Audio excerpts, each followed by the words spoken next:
అందరికీ కూడా నమస్తే and welcome to the debate అండి. ముందుగా ఆ, కృష్ణాంజనేయులు గారు ఎలా చూడాలి అంటే ఈ ఏదైతే ఒక దుర్ఘటన జరిగిందో ఈ వైఫల్యాన్ని ఎలా చూడాలి, మీ కామెంట్ ఏంటి? నమస్తే అండి. ప్యానల్ మెంబర్స్ అందరికి కూడా నమస్కారం. తిరుపతిలో జరిగినటువంటి ఘటన, ఈ ఘటనలో ఆరుగురు చనిపోవటం, కొంతమంది గాయాల పాలవటం, మీరు ఎట్లా ఫస్ట్ ఈ వర్డ్స్ లో చెప్పారు, ఇది బాధాకరమైనటువంటి ఘటన, అందరూ బాధపడేటువంటి విషయమే.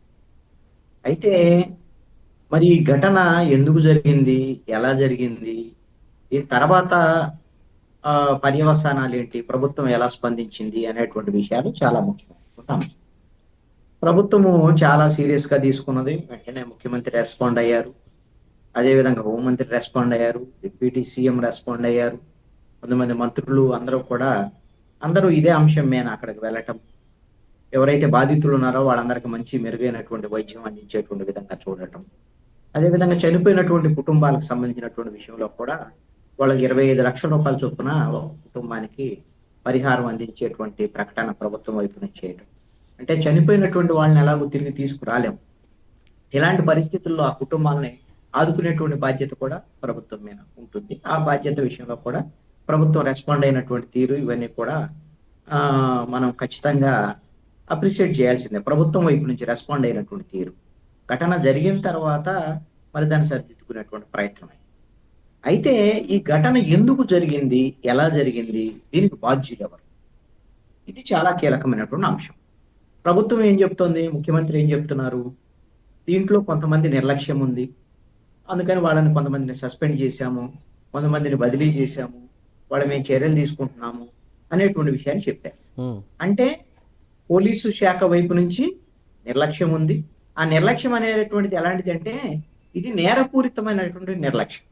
6 ప్రాణాల పోవటం అనేటువంటిది చిన్న విషయం కాదు. ఇది ఈ నేరపూరితమైనటువంటి నిర్లక్ష్యానికి సస్పెన్షను, బదిలీలు వీటితోనే పరిష్కారం అవుతుందా? ఇలాంటి ఘటనలు పునరావృతం కాకుండా ఉండాలి అని అంటే ఎలాంటి చర్యలు తీసుకోవాలి, ఇది చాలా కీలకమైనటువంటి అంశం. ప్రభుత్వం ఏం చెప్తుంది, కుట్ర కోణం ఏమన్నా ఉందా అనే కోణంలో కూడా మేము దర్యాప్తు చేస్తున్నాము అనేటువంటి విషయాన్ని కూడా చెప్తున్నారు. కుట్ర ఎవరు చేస్తారు, రాజకీయ కుట్రలు చేశారా లేకపోతే ఇంకోటి చేశారా వీళ్ళు అనుకోవచ్చు. మరి ఆ కుట్రలు ఒకవేళ జరుగుతున్నాయి అని అనుకుంటే వాటిని పసిగట్టేటువంటి బాధ్యత కూడా ప్రభుత్వానికి అండి. ఒకవేళ కుట్ర కోణంలో ముందు జరగకుండా చూడాల్సినటువంటి బాధ్యత కూడా వాళ్ళదే. నేను ఒకటి అడుగుతాను, 6 చనిపోయినటువంటి ఘటనకు సంబంధించి హోంమంత్రి కూడా చెప్పారు కుట్ర కోణం ఏమన్నా ఉందేమో మేము దర్యాప్తు చేసుకున్న ఆ కోణంలో కూడా.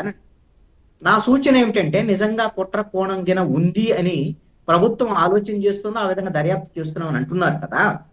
కాబట్టి ఈ కుట్ర కోణాన్ని తేల్చడం కోసం రెండో అంశం ఏంటంటే ఇలాంటి ఘటనలు మళ్ళీ ఆంధ్రప్రదేశ్ లో ఎక్కడ పునరావృతం కాకుండా ఉండటం కోసం, ఇంకొకరు చచ్చిపోకూడదు.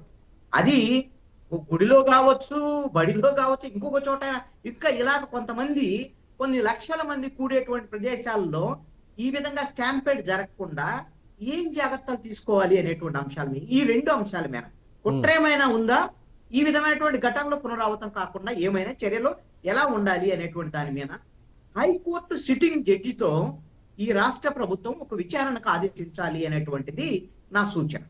ఎందుకు అని అంటే కుట్ర జరిగితే ఇప్పుడు కుట్ర చేసినటువంటి వాళ్ళు ఎవరైనా కావచ్చు, అది వేరే. 6 చనిపోయారు కదా. ఇప్పుడు ఈ ఒకవేళ రాజకీయ కుట్రలో లేదా ఇంకో కుట్రలో లేకపోతే ఉగ్రవాద కుట్రలో ఏదో ఒకటి అనుకుందాం, మనకు తెలియదు కదా, కుట్ర బయటపడేంత వరకు తెలియదు.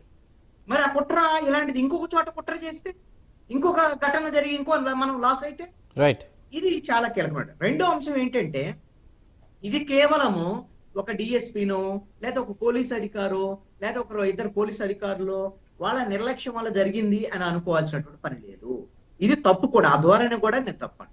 ఇమీడియట్ గా వాళ్ళ మీద చర్యలు తీసుకున్నాను, నేను కాదనటం.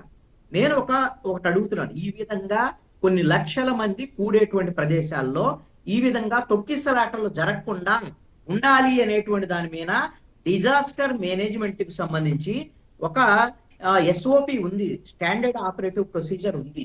దాని ప్రకారంగా అసలు వీళ్ళు ఫాలో అయ్యారా లేదా, ఏది టీటీడీకి సంబంధించినటువంటి ఉన్నతాధికారులు కానీ, పోలీసు ఉన్నతాధికారులు కానీ, అదేవిధంగా రాష్ట్ర ప్రభుత్వానికి సంబంధించినటువంటి ఉన్నతాధికారులు కానీ ఎక్కడా ఫాలో అయినట్టుగా ఇక్కడ కనపడటం లేదు. ఈ వైఫల్యం కింది స్థాయి ఉద్యోగులు, కింది స్థాయి అధికారులు మాత్రమే కాదు, పై స్థాయిలో ప్రభుత్వంలో ఉండేటువంటి వాళ్ళు కూడా ఖచ్చితంగా బాధ్యులే. 9.5 లక్షల మంది ఈ వైకుంఠ ద్వార దర్శనానికి వస్తారు అనేటువంటి దాని మీద TTD chairman, TTD EO already press conference పెట్టి ప్రకటించేశారు. ఇంతమంది వస్తారు అనుకున్నటువంటి నేపథ్యంలో వాళ్ళు వచ్చేటువంటి పరిస్థితుల్లో వాళ్ళకి ఎలా టోకెన్లు ఇస్తాము, ఏ విధంగా వాళ్ళు వెయిట్ చేస్తారు, వెయిట్ చేసిన తర్వాత దాన్ని వాళ్ళు వదిలేటువంటి ప్రదేశాలు ఏంటి, అక్కడేమన్నా ఇబ్బందులు ఉంటాయా, ఈ విధంగా తొక్కిసలాట జరగకుండా 2-3 ప్రాంతాల నుంచి 2-3 గేట్ల నుంచి పంపించేటువంటి ప్రయత్నాలు ఉన్నాయా అనేటువంటిది ఏవైనా అలాంటి ముందస్తుగా ఏమైనా చేశారా, అలాంటి సమీక్షలు చేశారా, ఇది చాలా కీలకమైనటువంటి అంశం అండి.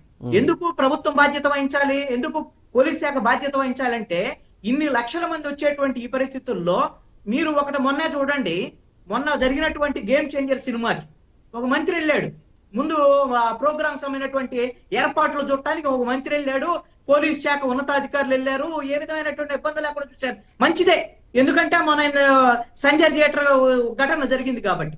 మరి అలాంటిది ఒక సినిమాకు సంబంధించినటువంటి ప్రైవేటు ఫంక్షన్ కే మంత్రి వెళ్ళి, పోలీసు ఉన్నతాధికారులు వెళ్ళి పరిశీలించినప్పుడు ఇన్ని లక్షల మంది భక్తులు వచ్చేటువంటి ఈ ప్రోగ్రామ్ కి ఒక డీజీపీ, అదే విధంగా రాష్ట్ర ప్రభుత్వానికి సంబంధించినటువంటి సిఎస్, అదే విధంగా టిటిడి చైర్మన్, టిటిడి ఈఓ ఏవైనా సమీక్షా సమావేశం నిర్వహించారా, ఏ విధంగా జాగ్రత్తలు తీసుకుంటారనేటువంటి దాని మీద పరిశీలించారా? ఇవన్నీ జరగలేదు. ఇవన్నీ జరగలేదంటే ఇది నేరపూరితమైనటువంటి నిర్లక్ష్యం అనేటువంటిది ప్రభుత్వం దగ్గర, పోలీస్ శాఖ దగ్గర, టిటిడి పాలక మండలి దగ్గర ఉంది అనేటువంటిది స్పష్టంగా అర్థమవుతోంది. ఈ విషయంలో ఖచ్చితంగా హత్యా నేరం కింద కేసు ఫస్ట్ నమోదు అవ్వాలి. ఆ తర్వాత ఎందుకంటే వీళ్ళు చెప్పేదాని ప్రకారంగా కూడా కుట్రకోణం ఉంటే, ఎవరిన మనుషులు చంపాలనే ప్రయత్నం చేసి ఉంటే వాళ్ళ మీద కూడా హత్యా నేరం కింద కేసు ఇప్పుడు నమోదైతే ఎవరు దోషులు ఏమిటి అనేటువంటిది తేలాలి. ప్రభుత్వ నిర్లక్ష్యం ఉందా, పోలీస్ శాఖ నిర్లక్ష్యం ఉందా, టిటిడి నిర్లక్ష్యం ఉందా అనేటువంటిది తేలాల్సినటువంటి అంశం ఉంది. కాబట్టి హైకోర్టు సిట్టింగ్ జడ్జితో విచారణ అన్ని తేలితే అంటే జరిగింది కృష్ణాంజనేయులు గారు ప్రభుత్వం వైపు నుంచి జరిగింది ప్రమాదమా, నుంచి ఎవరు బాధ్యత వహిస్తున్నారో ప్రకటించాలి. కృష్ణాంజనేయులు గారు, జరిగింది ప్రమాదమా లేదా కుట్రకోణం అనేటువంటి విచారణ జరుగుతుంది. గతంలో అంటే మనం చూసుకున్నా కూడా వైకుంఠ ఏకాదశికి సంబంధించి ఇప్పుడు కాదు, ఎన్నో ఏళ్ళుగా కూడా ప్రజలు భక్తులు వస్తూనే ఉన్నారు, వాళ్ళకు అంచనా ఉంటుంది. కానీ ఇలా